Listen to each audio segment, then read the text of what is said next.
Hello കൂട്ടുകാരെ, ഇത് നോക്കിയേ, എൻ്റെ പുട്ട് മൊത്തം പൊടിഞ്ഞു പോയേ. ഞാൻ ഒന്ന് വലിയ കാര്യമായിട്ട് പുട്ടുണ്ടാക്കിയതാണ്. പക്ഷേ പുട്ട് ടേസ്റ്റും നല്ലതൊക്കെയാണ്, പക്ഷെ പൊടിഞ്ഞു പോയി.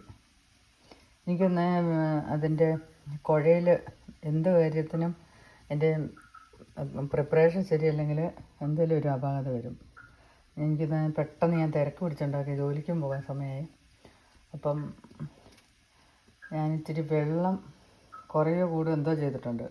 പുട്ട് കറക്റ്റായിട്ട് വരണമെങ്കിൽ അതിൻ്റെ കുഴ ശരിയായിരിക്കണം, മിക്സിങ്. അപ്പം പുട്ടിന് കുഴപ്പമൊന്നുമില്ല. ഞാൻ ഒരു കഷ്ണം കഴിച്ചു നോക്കി, നല്ല ടേസ്റ്റ്. പക്ഷേ ഇതുപോലെ പൊടിഞ്ഞു നോക്കിയ ഒരു സങ്കടം, അതിൻ്റെ ഷേപ്പ് ലെസ്സായി വന്നപ്പോഴേ. അപ്പം അതാണ് സംഭവം.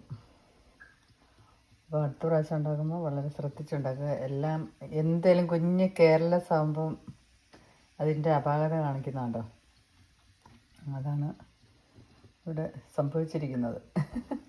എന്തായാലും പഴം കൂട്ടി കുഴച്ച് കഴിക്കാൻ അടിപൊളിയാണ്.